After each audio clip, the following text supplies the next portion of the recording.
everybody, my name is Janvi. So today we are going to start our question number 21 of exercise 14.1 of chapter 14 probability. So let's start. Our question number 21 says that a load consists of 144 ball pens, of which 20 are defective and others are good. Noori will buy a pen if it is good but will not buy if it is defective. The shopkeeper draws one pen at random and give it to her. What's the probability? First में she will buy, second में she will not buy. So सबसे पहले total pen कितने हैं? 144. उसमें से defective pens कितने हैं? डिफेक्टिव है 20. तो गुड वंस कितने हैं? 144 माइनस 20, 124. अब वो कह रही है जो नूरी है कि वो जब ही पेन खरीदेगी अगर वो अच्छा होगा, लाइक वो चलता होगा. ठीक है, तो फर्स्ट में प्रोबेबिलिटी बतानी है कि वो पेन खरीद देगी. वो कब खरीदेगी? जो पेन गुड वन होगा, चलता होगा. ठीक है, तो गुड पेन कितने हैं? 124 बाय में 144 इसकी प्रोबेबिलिटी हो जाएगी. सिंपलेस्ट फॉर्म में कन्वर्ट करते हैं. 2 6 ज़ा 12, 2 2 ज़ा 4, 2 7 ज़ा 2 ज़ा, 2 3 ज़ा 6, 2 1 ज़ा 2, 2 3 ज़ा 6, 2 6 ज़ा 12. 31 बाय 36 आ गई इसकी प्रोबेबिलिटी. सेकेंड पार्ट में हमें फाइंड आउट करना है that she will not buy it. तो फिर वो डिफेक्टिव वाले होंगे. डिफेक्टिव 20 बाय में 144. 2 से करते हैं 2 1 ज़ा 0 ज़ा, 2 7 ज़ा 2 ज़ा, 2 5 ज़ा, 2 3 ज़ा 6, 2 6 ज़ा 12. 5 बाय 36 इसकी प्रोबेबिलिटी आ गई. ठीक है, इतना ही करना था हमें 21st क्वेश्चन में. अब अपने 22nd क्वेश्चन पर चलते हैं.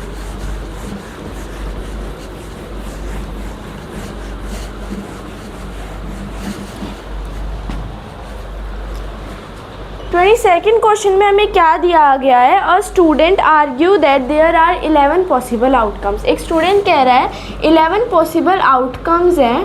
2 3 4 5 6 7 8 9 10 11 एंड 12.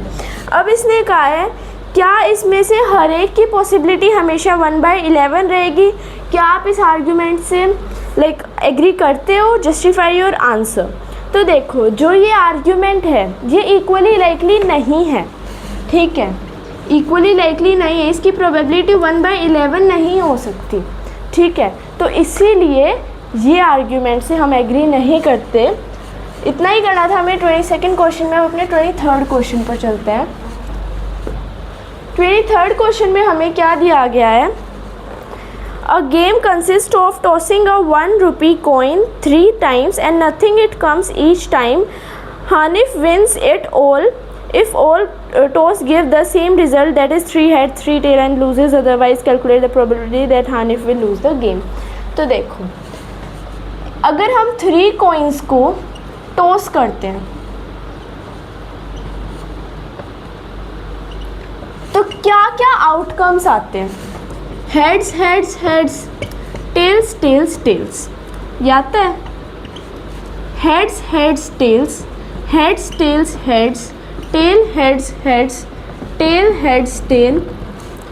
उसके बाद tails tails heads, heads tails tails. ठीक है, ये टोटल 8 आउटकम्स आते हैं. उसके बाद इनने बोला है कि जो हानिफ है वो जीत जाएगा अगर सेम रिज़ल्ट आया. मतलब अगर उसके पास 3 हेड्स और 3 टेल्स है तो 3 हेड्स और 3 टेल्स ना आने की प्रोबेबिलिटी बतानी है. अब अगर 3 हेड्स और 3 टेल्स नहीं आएंगे तो टोटल आउटकम तो कितने आउटकम्स बच गए? 6.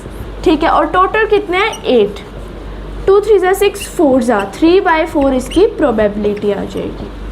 ठीक है, यही हमें बताना था 23rd क्वेश्चन में. अब अपने 24th क्वेश्चन पे चलते हैं.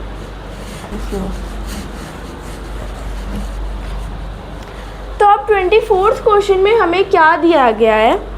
अ die is thrown twice, what is the probability that first. एक डाइस है, उसको 2 बार थ्रो किया गया, तो उसके पहली बात तो आउटकम्स क्या होंगे? अगर हम दो डाइस को सेम टाइम पे थ्रो करते हैं तो क्या क्या आउटकम्स होते हैं? 1 1 2 2 सॉरी 1 2 1 3 1 4 1 5 1 6 6 4 6 5 6 6। ठीक है, ये सारे आउटकम्स आ सकते हैं अगर हम दो डाइस को थ्रो करते हैं तो। और ये है टोटल 36 आउटकम्स। अब इन्हें फर्स्ट पार्ट में पूछा है 5 will not come up either, मतलब हमारे पास किसी भी आउटकम में 5 ना आए उसकी प्रोबेबिलिटी। तो जिसमें 5 आ रहे हैं तो उनको माइनस कर देंगे 36 से। देखो इसमें 5 आ रहा है, मैं टिक कर देती हूँ, इसमें 5 आ रहा है, इसमें 5 आ रहा है, इसमें 5, इसमें 5, इन सब में 5 वाला में तो 5 आ ही रहा है, फिर उसके बाद 5। ठीक है, तो 1 2 3 4 5 6 7 8 9 10 11 5 आ रहे हैं, तो 36 माइनस 11, क्योंकि इन्हें कहा है 5 ना आए, 5 नहीं आएगा तो वो 25 बच गए जिनमें 5 नहीं आ रहा। तो नोट 5 ना आने की प्रोबेबिलिटी हो गई 25/36।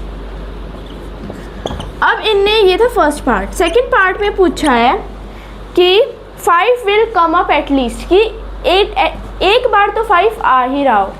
तो देखो 5 कितनों में आ रहा है? 11 में 5 आ रहा है, लाइक 11 अलग नंबर्स थे जिनमें 5 आ रहा था। 1 2 3 4 5 6 7 8 9 10 11, ऐसे 11 थे आउटकम्स। तो 5 आने वाले आउटकम्स कितने हो गए? 11/36। फर्स्ट में पूछा था 5 ना आए, हमने 5 ना आए वाली टोटल में से 5 ना आने वाले आउटकम्स माइनस कर दिए। फिर उसके बाद जो आंसर आया उसकी प्रोबेबिलिटी ना आने वाले आउटकम्स बाय में टोटल जो आउटकम्स थे वो लिख दिए। फिर उसके बाद 5 जितने बार आ रहा है वो हमने इससे पहले निकाल ही चुका था, वो हमने लिख दिया बाय में टोटल नंबर ऑफ आउटकम्स। ठीक है, ये था हमारा 24th क्वेश्चन। अब अपने 25th क्वेश्चन पर चलते हैं, जो इस एक्सरसाइज का लास्ट क्वेश्चन है। उसमें सिर्फ आपको बताना है कि जो स्टेटमेंट है वो करेक्ट है या इनकरेक्ट है। ठीक है,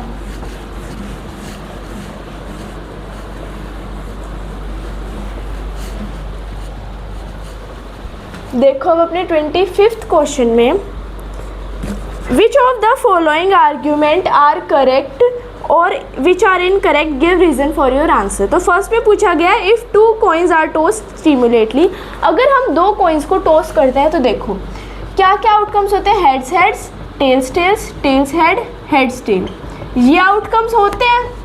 ठीक है, और ये कितने हैं? ये है टोटल 4 आउटकम्स। ठीक है, अब इनने कहा है तो फिर 3 आउटकम्स आते हैं, ये ऐसा कह रहे हैं 2 हेड्स 2 टेल और दोनों में से एक। ठीक है, तो उनकी प्रोबेबिलिटी हो गई 1/3। लेकिन इसका ये गलत है, ये वाला इनकरेक्ट होगा, बिकॉज जब हम 2 कॉइन को टॉस करते हैं तो हमारे 4 आउटकम्स आते हैं। इनने सिर्फ 3 आउटकम्स दिए हैं, इन दोनों में से ऐसे बोल दिया कोई भी एक होगा, ऐसे नहीं होता। तो 4 आउटकम्स है, तो फिर उसके बाद ये इनकरेक्ट स्टेटमेंट होगी, क्योंकि फिर उसके बाद प्रोबेबिलिटी इनकी 1/4 होगी, 1/3 नहीं होगी, 1/4 इनकी प्रोबेबिलिटी होगी। तो इसीलिए ये इक्वली लाइकली नहीं होगा। नेक्स्ट पार्ट में दिया गया है if a dice is throne, अगर एक डाइस को हम थ्रो करते हैं देयर आर 2 पॉसिबल आउटकम्स, तो उसमें 2 पॉसिबल आउटकम्स होते हैं 1 2 3 4 5 6, ये आउटकम्स आ सकते हैं जब एक डाई को थ्रो करते हैं। ठीक है, देयरफॉर द और जो आउटकम्स हैं 2 वो आ रहे हैं एक ऑड नंबर के और इवन नंबर के, therefore the probability of an odd number is 1/2।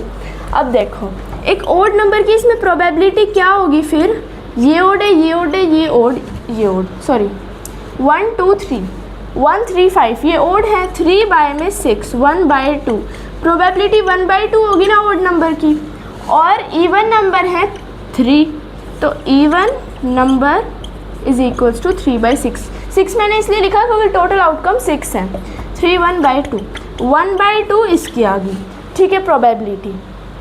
तो जो इनने कहा है कि ऑड नंबर की प्रोबेबिलिटी 1/2 होगी, ये बिल्कुल करेक्ट है, ये इक्वली लाइकली है, बिकॉज 3 नंबर्स की जो प्रोबेबिलिटी है वो इवन है, लाइक जो 3 नंबर्स है वो इवन है, 3 नंबर्स ओड है, तो उनकी प्रोबेबिलिटी इक्वल होगी 1/2 होगी। ठीक है, इतना ही करना था हमें इस एक्सरसाइज में। यहाँ पर हमारा चैप्टर नंबर 14 कंप्लीट होता है। So if you like my video please like share subscribe my channel. Okay, bye bye.